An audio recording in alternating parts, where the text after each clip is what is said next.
എല്ലാവർക്കും നമസ്കാരം. UK എഡ്യൂസോണിൻ്റെ മറ്റൊരു ക്ലാസ്സിലേക്ക് സ്വാഗതം. നമ്മൾ ഇന്ന് ഡിസ്കസ് ചെയ്യുന്നത് ബിസിനസ് സ്റ്റാറ്റിസ്റ്റിക്സിനകത്ത് വരുന്ന മെഷേഴ്സ് ഓഫ് സെൻട്രൽ ടെൻഡൻസിനകത്തുള്ള ക്വാർട്ടൈൽ ഡീവിയേഷനാണ്. ഓൾറെഡി ക്വാർട്ടൈൽ ഡീവിയേഷൻ്റെ ഇൻഡിവിജ്വൽ സീരീസിൻ്റെ അകത്തുള്ള പ്രോബ്ലം നമ്മൾ വർക്കൗട്ട് ചെയ്തിട്ടുണ്ടായിരുന്നു. അത് നിങ്ങൾ കണ്ടു എന്നാണ് വിചാരിക്കുന്നത്. നമ്മുടെ ചാനലിനകത്ത് മെഷേഴ്സ് ഓഫ് സെൻട്രൽ ടെൻഡൻസി എന്നുള്ള പ്ലേലിസ്റ്റ് ക്രിയേറ്റ് ചെയ്തിട്ടുണ്ട്. അതിനകത്ത് നിങ്ങൾക്ക് ബാക്കിയുള്ള ക്ലാസ്സുകൾ കൂടി കാണാവുന്നതാണ്.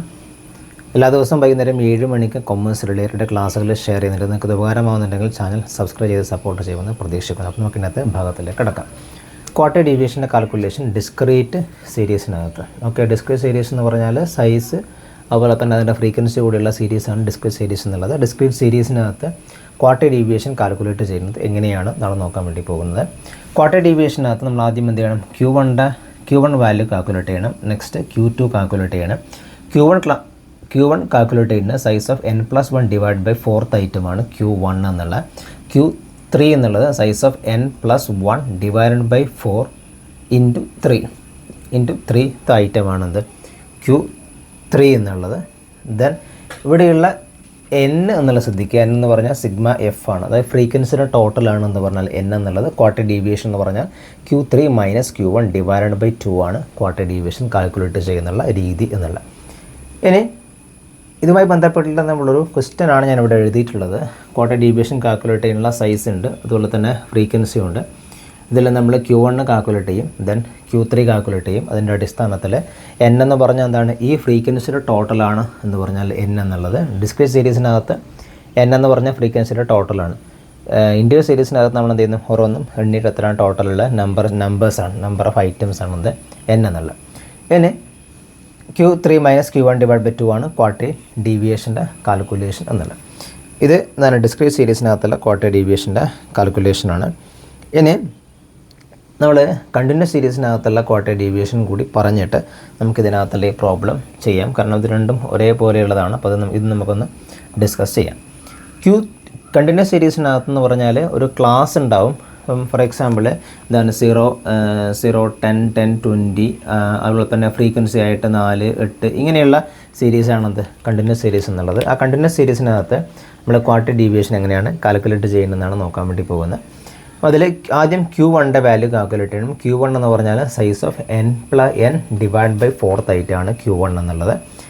ദെൻ Q3 എന്നുള്ളത് size of n divide by 4 into 3th ഐറ്റമാണത് Q3 എന്നുള്ളത്. ദെൻ നമ്മളത് Q1-ൻ്റെയും Q3-ൻ്റെയും വാല്യൂ കാൽക്കുലേറ്റ് ചെയ്യാനുള്ള ഇക്വേഷനാണ് ഇവിടെ എഴുതിയിട്ടുള്ളത്. ഇത് ഒന്ന് കൃത്യമായിട്ട് ശ്രദ്ധിക്കുക. Q1-ൻ്റെ Q3-യുടെ വാല്യൂ കാൽക്കുലേറ്റ് ചെയ്യുന്നതിനുള്ള ഇക്വേഷനാണിത്. ഇതിനകത്തുള്ള ഓരോ ഐറ്റം എന്താണെന്ന് പറഞ്ഞുതരാം. Q1 ആണ് കാൽക്കുലേറ്റ് ചെയ്യുന്നത്. L ഉദ്ദേശിക്കുന്നത് അതിൻ്റെ എന്താണ്? ലോവർ ലിമിറ്റാണ്. ആ ക്ലാസ്സിൻ്റെ ലോവർ ലിമിറ്റാണ് ഇവിടെ L എന്നുകൊണ്ട് ഉദ്ദേശിക്കുന്നത്. ഓക്കെ, അപ്പോൾ ക്വാർട്ടൈൽ ക്ലാസ് അതായത് Q1 ക്ലാസ്സിൻ്റെ ലോവർ ലിമിറ്റാണ് L1 എന്നുകൊണ്ട് ഉദ്ദേശിക്കുന്നത്. ഓക്കെ, n എന്ന് പറഞ്ഞാൽ ഇവിടെ എന്താണ്? n എന്ന് പറഞ്ഞാൽ സിഗ്മ എഫ് ആണ്. ഫ്രീക്വൻസിയുടെ ടോട്ടലാണെന്ന് n എന്നുള്ളത്. n ഡിവൈഡ് ബൈ 4 - CF ഏറ്റവും ശ്രദ്ധിക്കേണ്ട കാര്യമാണ്. CF എന്ന് പറഞ്ഞാൽ കുമുലേറ്റീവ് ഫ്രീക്വൻസിയാണ്. അതായത് ഫ്രീക്വൻസി നമ്മൾ എന്ത് ചെയ്യുന്നു? കൂട്ടി എഴുതി വെക്കുന്നു, കുമുലേറ്റ് ചെയ്തിട്ട് എഴുതി വെക്കുന്നു. അപ്പോൾ cumulative frequency of the class preceding the Q1 class. അതായത് Q1 ക്ലാസ്സിന് തൊട്ട് മുൻപേ ഉള്ള ക്ലാസ്സിൻ്റെ കുമുലേറ്റീവ് ഫ്രീക്വൻസിയാണ് ഈ CF എന്ന് പറഞ്ഞത്. ശ്രദ്ധിക്കുക, ഏതിൻ്റെ ഫ്രീക്വൻസി അല്ല? Q1 ക്ലാസ്സിൻ്റെ ഫ്രീക്വൻസി അല്ല. Q1 ക്ലാസ്സിൻ്റെ തൊട്ട് മുൻപുള്ള ക്ലാസ്സിൻ്റെ കുമുലേറ്റീവ് ഫ്രീക്വൻസിയാണ് ഇവിടെ CF എന്ന് പറയുന്നത്. Cumulative frequency of the class preceding the medium class. Preceding മുമ്പത്തെ Q1 ക്ലാസ്സിൻ്റെ മുമ്പത്തെയാണ്. Okay, preceding the Q1 class ആണ്. ദെൻ ഫ്രീക്വൻസി ഇവിടെ എന്താ? എഫ് എന്ന് പറഞ്ഞാൽ എന്താണ്? ഫ്രീക്വൻസി ഓഫ് ദ Q1 ക്ലാസ്സിൻ്റെ ഫ്രീക്വൻസിയാണ് ഇവിടെ C എന്ന് പറഞ്ഞാൽ. ഫ്രീക്വൻസി ഓഫ് ദ ഏതാണോ Q1 ക്ലാസ് അതിൻ്റെ ഫ്രീക്വൻസിയാണ്. ഇവിടെ C എന്ന് പറഞ്ഞാൽ എന്താണ്? ക്ലാസ് ഇൻ്റർവെല്ലാണ് C എന്നുള്ളത്. ഇതാണ് Q1 അകത്തുള്ള ഐറ്റം എന്ന് പറഞ്ഞത്. ഇനി Q3 എന്ന് പറഞ്ഞാൽ ഇവിടെ L1 എന്ന് പറഞ്ഞാൽ എന്തായിരിക്കും? L1 എന്ന് പറഞ്ഞാൽ lower limit of the Q3 class. Q3 class ഏതാണ്? Size of n divide by 4 into 3 എന്ന് പറഞ്ഞ ക്ലാസ്സാണ് Q3 ക്ലാസ്. ഈ Q3 ക്ലാസ്സിൻ്റെ ലോവർ ലിമിറ്റാണെന്ത്? L1 എന്ന് പറഞ്ഞാൽ 3n divide by 4 cumulative frequency of the class preceding the Q3 class.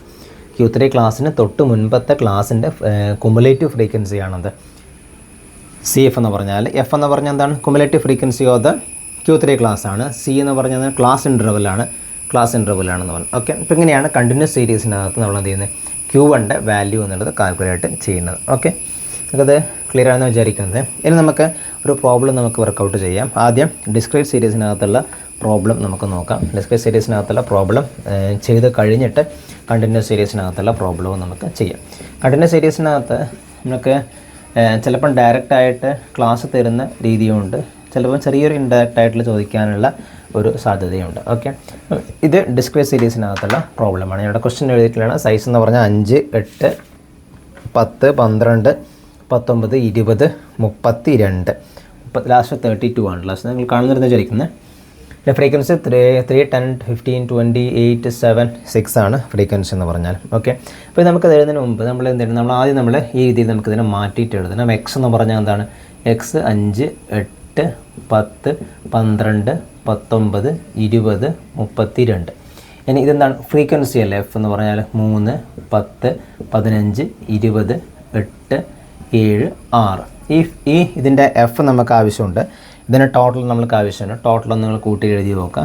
69 total കിട്ടുന്നത്. 3, 10, 15, 20, 8, 7, 6. Okay, N എത്രയാണ്, ഇതെന്താണ്, എൻ ആണ്. എൻ അല്ലെങ്കിൽ എന്താണ്, സിഗ്മ എഫ് ആണ് എന്ന് പറഞ്ഞാൽ ഈ വാല്യൂ എന്ന് പറഞ്ഞാൽ സിഗ്മ എഫിൻ്റെ വാല്യൂ ആണ്. ഇനി നമ്മൾക്ക് എന്ത് വേണം, കുമുലേറ്റീവ് ഫ്രീക്വൻസി കാൽക്കുലേറ്റ് ചെയ്യണം. കുമുലേറ്റീവ് ഫ്രീക്വൻസിയാണ് സി എഫ് എന്ന് പറഞ്ഞാൽ. കുമുലേറ്റീവ് ഫ്രീക്വൻസി കാൽക്കുലേറ്റ് ചെയ്യുന്ന രീതി എങ്ങനെയാണ് ഞാൻ പറഞ്ഞുതരാം. 3 ഇവിടെ എഴുതി വെക്കുന്നു. ഇനി ഈ 3 എന്ത് ചെയ്യുന്നു, നെക്സ്റ്റുള്ള ഈ 10 ആഡ് ചെയ്യുന്നു, അതായത് 13. 13 ഈ 15 ആഡ് ചെയ്യുന്നു, അതായത് 28. 28 ഈ 20 ആഡ് ചെയ്യുന്നു, അത് 48. 48 8 ആഡ് ചെയ്യുന്നു. ഇങ്ങനെയാണ് ആഡ് ചെയ്യേണ്ടത്. 48 8 ആഡ് ചെയ്യുന്നു, 56. 56 7 6 ആഡ് ചെയ്യുന്നു, 63. 6 ആഡ് ചെയ്യുന്നു, 69. ഓക്കെ, ഇതാണ് കുമുലേറ്റീവ് ഫ്രീക്വൻസി എന്നല്ല. ഇനി നമ്മൾ കാൽക്കുലേറ്റ് ചെയ്യുന്ന രീതിയിൽ തന്നെ നമുക്ക് കാൽക്കുലേറ്റ് ചെയ്യാം. ആദ്യം Q1 ആണ് ആദ്യം കാൽക്കുലേറ്റ് ചെയ്യേണ്ടത്. Q1ൻ്റെ ഇക്വേഷൻ വീണ്ടും എഴുതുന്നില്ല. Q1 എന്ന് പറഞ്ഞാൽ എന്താണ്, size of n+1 divide by 4th item ആണെന്ന് പറഞ്ഞാൽ Q1 എന്നുള്ള ക്ലാസ് എന്നല്ല. ഓക്കെ, അപ്പോൾ ഇവിടെ n എത്രയാണ്, n 69 ആണ്. 69 + 1 divide by 4th item. 4th item ഉൾക്കൊള്ളുന്ന ഇതാണ് Q1 എന്ന് പറഞ്ഞത്. അതായത് 70 divide by 4th item. 70 divide by 4th item എന്ന് പറയുമ്പോൾ എത്ര വരും, 17.5 ഐറ്റമാണ് വരുന്നത്. ഓക്കെ, ഇതിനെയാണ് നമ്മൾ ശ്രദ്ധിക്കേണ്ടത്. 17.5 ഉള്ള അത് ഏത് കുമുലേറ്റീവ് ഫ്രീക്വൻസിനകത്താണ് 17.5 എന്നുള്ളത്. ഇത് എത്ര വരുന്നത്, 3 വരെയാണ്. ഇത് എത്രയാണ്, 13 വരെയാണ്. ഇത് 28 വരെയാണ്. അപ്പോൾ ഈ ഒരു ക്ലാസ്സിനകത്ത് ഇതാണ് എന്ത് പറഞ്ഞാൽ Q1 എന്ന് പറഞ്ഞാൽ Q1നകത്ത് വരുന്നത് ഇതാണ്. ഓക്കെ, അപ്പോൾ Q1ൻ്റെ വാല്യൂ എത്രയാണ്, Q1ൻ്റെ വാല്യൂ എന്ന് പറഞ്ഞാൽ ഇതിന് കറസ്പോണ്ടിങ് ആയിട്ടുള്ള വാല്യൂ, അതായത് ഇതാണ് എന്ത് പറഞ്ഞാൽ Q1 എന്നല്ല. Q1 എന്നല്ല എടുത്ത് എഴുതുക. Q1 എത്രയാണ്, 10 ആണ് Q1 എന്നുള്ളത്.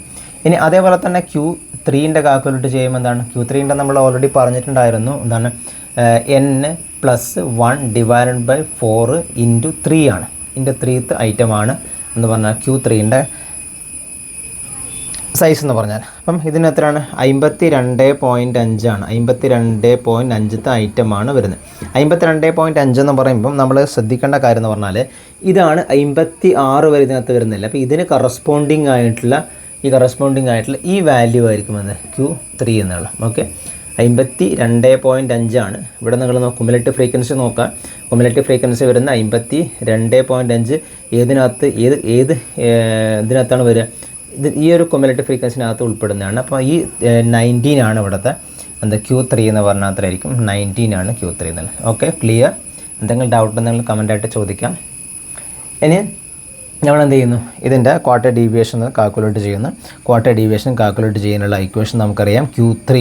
Q3 minus Q1 divided by 2 ആണ്.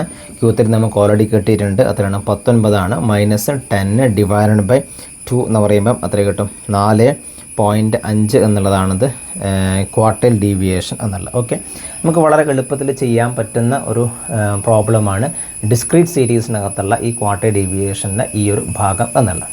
ഓക്കെ, അപ്പോൾ നമുക്ക് ഈ ഒരു ഡിസ്ക്രീറ്റ് സീരീസിനകത്തുള്ള ക്വാർട്ടർ ഡീവിയേഷൻ എന്നുള്ളത് നിങ്ങൾക്ക് എന്തെങ്കിലും ഡൗട്ട് ഉണ്ടെങ്കിൽ നിങ്ങൾക്ക് ചോദിക്കാവുന്നതാണ്. ഇനി വരുന്നതാണ് കണ്ടിന്യൂസ് സീരീസ് എന്ന് പറഞ്ഞാൽ. കണ്ടിന്യൂസ് സീരീസിനകത്ത് നമ്മൾക്ക് സൈസ് ഡയറക്റ്റ് തന്നിട്ടുള്ള പ്രോബ്ലം ഉണ്ട്. പിന്നീട് ചെറിയ രീതിയിനകത്ത് സൈസ് നമുക്ക് ആ ഒരു ക്ലാസ് ഇൻ്റർവെല്ലിൽ കാൽക്കുലേറ്റ് ചെയ്യുന്ന ഒരു ഇതിനകത്തുള്ള പ്രോബ്ലം കൂടിയുണ്ട്. നമുക്കത് 2 ക്വസ്റ്റ്യൻ നമുക്ക് അടുത്ത ക്ലാസ്സിനകത്ത് നമുക്ക് ചർച്ച ചെയ്യാം. ഈ ക്ലാസ്സുമായി ബന്ധപ്പെട്ട് എന്തെങ്കിലും ഡൗട്ടോ നിങ്ങൾക്ക് താഴെ കമൻറ്റായിട്ട് ചോദിക്കാം. എല്ലാ ദിവസവും ക്ലാസ് 7 മണിക്ക് വൈകുന്നേരം 7 മണിക്ക് ഷെയർ ചെയ്യുന്നുണ്ട്. നിങ്ങൾ മാക്സിമം നിങ്ങൾ കൊമേഴ്സ് പഠിക്കുന്ന ഫ്രണ്ട്സിന് ഷെയർ ചെയ്യുമെന്ന് പ്രതീക്ഷിക്കുന്നു. ചാനൽ സബ്സ്ക്രൈബ് ചെയ്യാതെ ആരെങ്കിലും കാണുന്നുണ്ടെങ്കിൽ ഒന്ന് സബ്സ്ക്രൈബ് ചെയ്യുകയും മാക്സിമം ആൾക്കാരിലേക്ക് ഷെയർ ചെയ്യുമെന്നും പ്രതീക്ഷിക്കുന്നു. താങ്ക്